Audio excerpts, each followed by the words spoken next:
Hare Krishna. Savidhashati te kaman Harirdenanukampanaha Amoga bhagavad bhaktihi Netareti matirmama. The Supreme Personality Godhead, who is very merciful to the poor, will fulfill all your desires, for devotion service unto Him is infallible. Any method other than devotion service is useless. That is my opinion. So here Kashyapa Muni is faced with a unique position. He is liberated from material desires, and his wife comes to him with so much attachment to her own children, and therefore some material desire. And she asks him, how do I fulfill it? What is the way? What should I do? And Kashyapa Muni advises her to take to devotion service. This is what is happening here. And therefore there is discussion in this whole shloka about Shuddha Bhakti. Sometimes this question comes actually, why in Bhagavad Gita there is discussion of Karma Yoga, Jnana Yoga, Ashtanga Yoga? Why there is discussion of Tamoguna, Rajoguna, Satoguna? Finally, we are interested in Shuddha Bhakti. So this is why there is discussion of all those things. This question comes, correct? Anybody's mind? Why? Why talk about Karma Yoga in 3rd chapter? Why talk about Jnana Yoga in 4th chapter? Why talk about Ashtanga Yoga in 6th chapter? Why talk about Nishkam Karma Yoga in 5th chapter? Why? Bhagavad Gita should be only pure devotion. Isn't it? Because only pure devotion will give Krishna. So why talk about this? There is Shuddha Bhakti and there is Vidha Bhakti, mixed devotion service. So Karma Yoga, Jnana Yoga, Ashtanga Yoga, these are all mixed devotion service. It will not give you Krishna. So why talk about it at all when it will not give you Krishna? On Sunday, this Maharaj was discussing, somebody said, can I get liberation from Karma Yoga? I said, no. Karma Yoga can maximum lead you to Sattva-guna, that's all. It cannot give you pure devotion service. Jnana Yoga also is in 3, finally maximum can touch Brahman, but not Krishna, the personality of Godhead. If you want Krishna, the personality of Godhead, only you have to take to pure devotion service. Bhakti amam abhijanati. Krishna declares very clearly in Bhagavad Gita that I am only known by bhakti. Correct? So it's very clear why there is a discussion. Because by understanding this, by understanding the mixed devotion service, we can understand about pure devotion. We can separate out. It's like you are having weeds and you are having a plant. All look same, it's very difficult. Therefore, in Kanishta situation, we cannot actually distinguish. In Kanishta situation, we cannot distinguish between who is a bhakta, who is not a bhakta, nothing. That's called prakita sahajiya. He only knows his guru, he knows Krishna. He can't deal with devotees. It's very difficult for him. Kanishta. So he is supposed not to get into that. But a Madhyamadhikari is able to divide. Oh, here is a devotee, here is a Lord, here is innocent, here is envious. Okay? So there is a lot of discussion. So when there is a devotion to the Lord, but somebody is still maintaining material desires, that is called Karma Yoga. When there is devotion to the Lord, a person is still fond of speculation, that is called Jnana Yoga. Because devotion to the Lord means just hear the Shastra. Why you are speculating? I am speculating. In speculation, there are two speculation. One is bona fide, one is not bona fide. One speculation is called philosophical speculation, and one is called mental speculation. Philosophical speculation means you read something here, trying to connect the two things, trying to understand. That's allowed. But I heard two statements of the Shastra and I'm trying to understand the two, trying to connect the two. That's okay. But there is another thing called mental speculation. Without any reference to the Shastra, I'm imagining something. That is called mental speculation. This is not encouraged. So, therefore, Jnana Yoga also, when there is a tendency to speculate and there is too much, Prabhupada says, Karma Yoga is for the people who are too attached to the body. They do generally Karma Yoga. Shri Shri Radha Govinda ki, Shri Shri Gaur Nitai ki, Srila Prabhupada ki. So Karma Yoga is for the people who are too attached to the body. And Jnana Yoga is for the people who are too attached to the mind. When we cannot dissociate from the body, we generally give to that person Karma Yoga. Just like this, now Aditi is actually will not be offering pure devotion service because she is approaching the Lord with strong material desire. She is too attached to the body and to the children's come from the body. So how can she offer Shuddha Bhakti? Because Shuddha Bhakti is only in liberated position. Only when we are liberated, we can offer Shuddha Bhakti. And that Bhakti is very pleasing to Krishna. Very pleasing. Because it is just for the Lord's pleasure. You understand? When you offer Bhakti in Tamoguna, it's not very pleasing to Krishna. When you are offering in Rajoguna, that is also not very pleasing. Sattva-guna, okay, better. Best of sadhana. But actually, that's like we were discussing, when Krishna was departing from Dwaraka, the Brahmanas were chanting the Vedic mantras. Om Purnamadaha Purnamidam Purnat Purnamudachyate. They were chanting all different Vedic mantras. it was not very pleasing to Krishna. This is sadhana bhakti. But then on the top of the roof, there were ladies collected of Hastinapur, and they were speaking about Krishna with great love. That was very pleasing to Krishna, because that is liberated. Even though they were women, even though they are not educated in Gurukul, even though they don't know any Shastra, maybe it's not so much, they have heard. It's not that they don't hear. Otherwise, it's nonsense. They are all hearing the acharyas, they are hearing the brahmanas, but they are not undergone some study of Sanskrit. They not know so many rituals. They don't know all that. But their devotion is very pleasing to Krishna. Similarly, we have the Yagnik Brahmanas. They were doing Bhum, Bham, Tum, Tam, so many mantras. But when Krishna sent Balaram, Krishna and Balaram asked the friends, go and bring some food. They didn't give. But when the food was asked to the wives of the Brahmanas, they immediately gave. Correct? Why? Shuddha Bhakti. Correct? So more important than Shuddha Bhakti is, more important than Sadhana Bhakti is Shuddha Bhakti.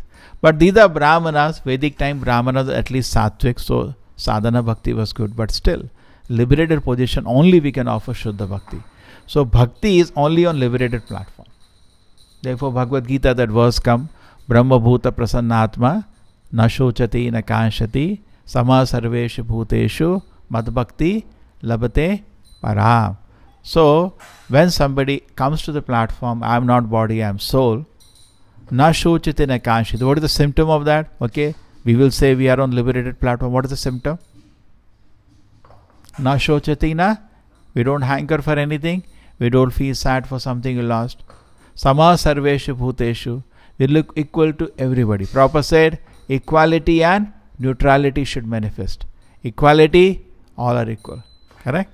Today we see a dog, we see a man, we differentiate. Everything is equal for him. Samaha, Samatva. And then neutrality. He loses something, he gains something. He is not bothered. You honor him, you dishonor him, he is not interested. Now he has achieved Brahman. That's a proof that he has achieved the Brahman platform. Okay. Now the next Krishna says, Mad Bhakti Labhate Param. Then he enters into pure Bhakti. So Shuddha Bhakti is actually the mission. In fact, I was seeing this word Shuddha Bhakti.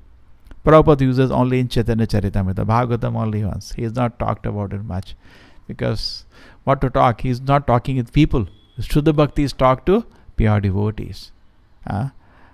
So when somebody is free from desires, from bodily conception, when free from mental conception, then he can enter. In mental conception, everything is evaluated and measured by his own mind. The Mayavadis, everything they measure by their own mind. Therefore they they cannot enter Shuddha Bhakti. Karma Yogis, they are too attached to the body. How they will enter Shuddha Bhakti? And then Jnana Yogis are so attached to their mind. Everything has to be calculated by their mind. How will enter Shuddha Bhakti? Just like Shastra. We hear the Shastra as words from the spiritual world. We understand or not understand, these are the vibration from the spiritual world. We chant Hare Krishna, what do you understand? You cannot understand. You just hear the vibration. So similarly, when we hear the Acharya also, we hear the vibration coming from the spiritual world. So many things Acharya is speaking is beyond our experience. Like that Brahmana was there. Narad Muni met one Brahmana and one cobbler. So when he was going to the spiritual world, both of them asked, please ask Narayana when I am coming back to him. So what happened? So at that moment, Narada went to Narayana and he said, I met two people. Narayana knows everything. Yes, you met a Brahmana and a cobbler. And they asked one question. Yes, I know they asked a question when they will be liberated. So when I go back, I want to meet them and tell the answer. So can you tell me the answer? So Narayana said that cobbler is coming back home this life and the Brahmana will take many more births.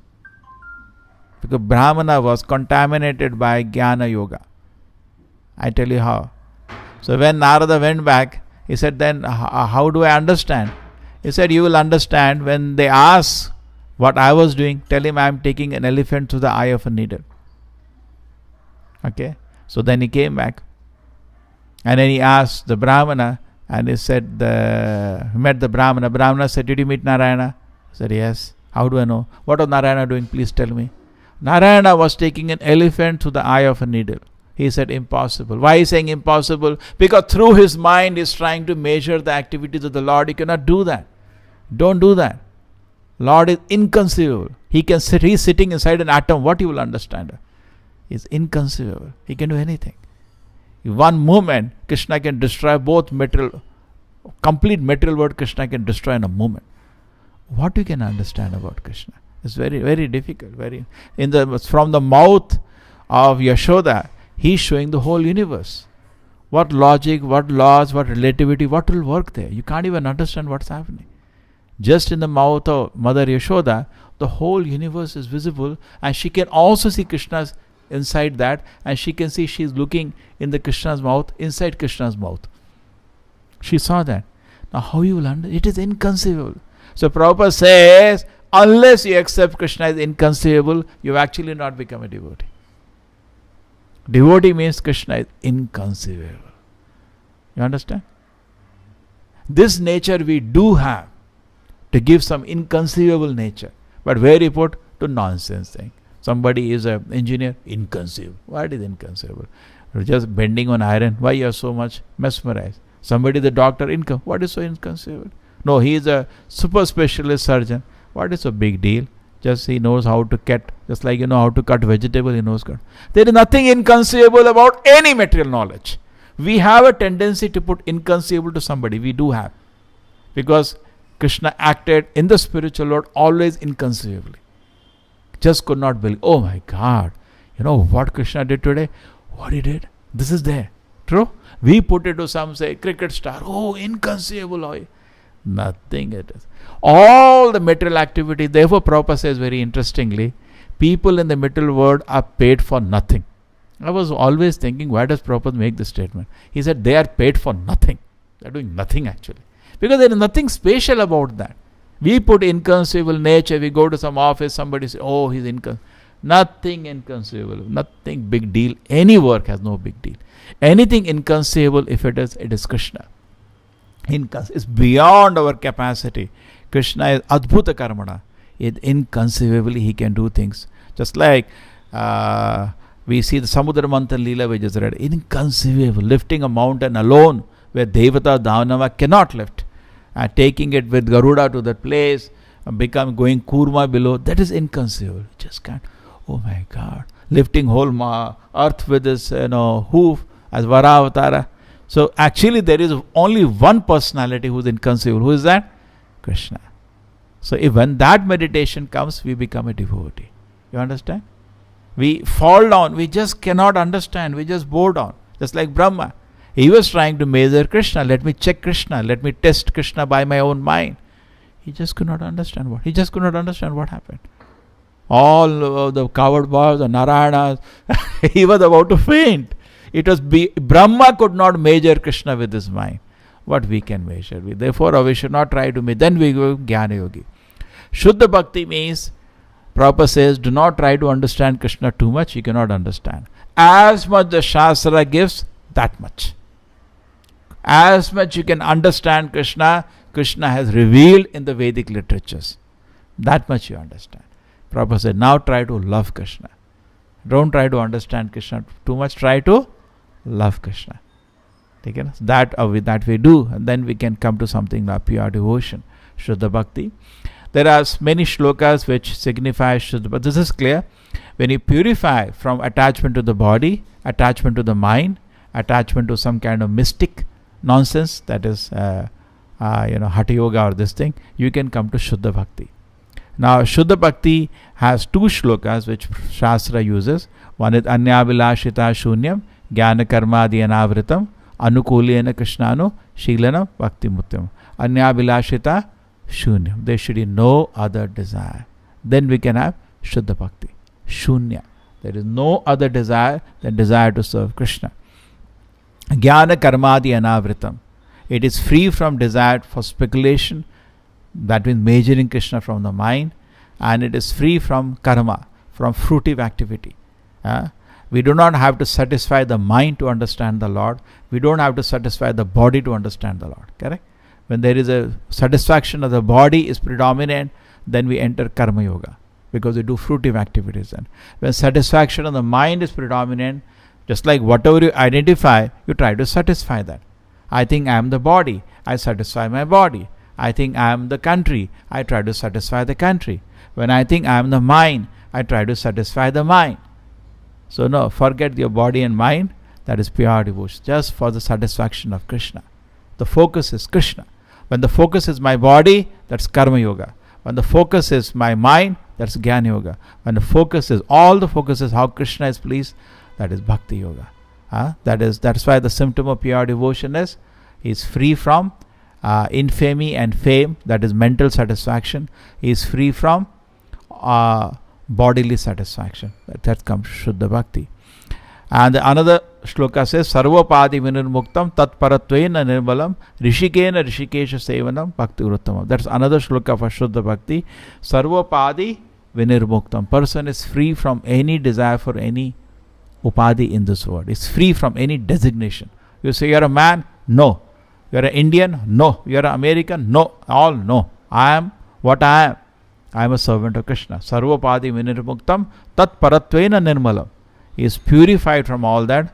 Then from all the senses, he wants to serve Krishna. Rishikena rishikesha sevanam bhakti uchida. This is also pure devotion. And Bhagavatam also gives many definitions, but the predominant definition of a Shuddha Bhakti is free from tendency to criticize others. This has been many times listed. He is free from tendency to criticize others, because he is free from envy. When we are envious of somebody, we like to put that person down. That's not a symptom of a pure devotee. Bhagavatam says, Dharma projita ketvatra parmo nirma saranam satam vedam asaravta shivadam tapatirun mulana. Dharma projita ketvatra parmo nirma saranam satam. Shuddha Bhakti means is free from envy. That's the predominant symptoms given in the Shastra of a pure. How do you know somebody is a pure devotee? Is free from tendency to criticize anybody. Is very happy and healthy in the mind. Srila Prabhupada ki.